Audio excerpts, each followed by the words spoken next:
السلام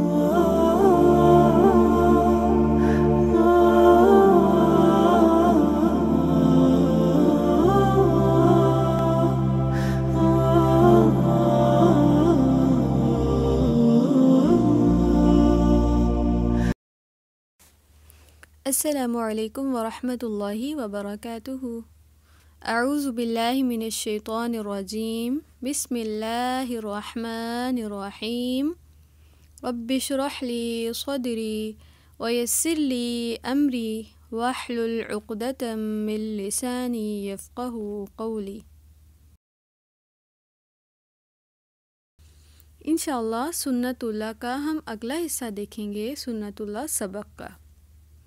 سب سے پہلے ہم یہ دیکھیں گے کہ اس سبق کو سیکھنے کے بعد ہمیں اس قابل ہو جانا چاہیے یہ جان سکیں کہ بندگی کسے کہتے ہیں، اور اللہ تعالیٰ اور اس کے رسول صلی اللہ علیہ وسلم کی فرما برداری کرنے کی کوشش کر سکیں۔ اللہ تعالیٰ فرماتے ہیں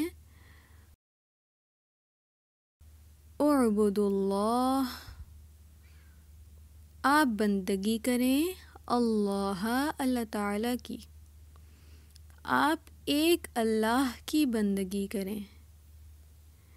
اسی طرح اللہ تعالیٰ فرماتے ہیں اطیعوا اللہ، اطیعوا آپ فرما بردار بنیں، آپ اطاعت کریں اللہ تعالیٰ کی، اور اطیعوا آپ فرما برداری کریں، اطاعت کریں الرسول، رسول صلی اللہ علیہ وسلم کی، آپ اللہ تعالیٰ کی فرما برداری کریں اور آپ رسول اللہ صلی اللہ علیہ وسلم کی فرما برداری کریں۔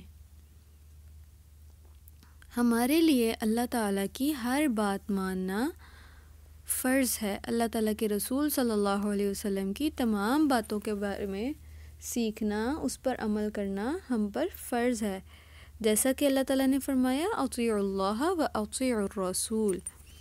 پھر اس کے لیے ہمیں کیا کرنا چاہیے؟ ہمیں کیسے پتہ چلے گا کن باتوں کو ماننا ہے اور کن کاموں سے رکنا ہے، کن باتوں سے اللہ تعالیٰ نے روکا ہے، اللہ کے رسول صلی اللہ علیہ وسلم نے روکا ہے؟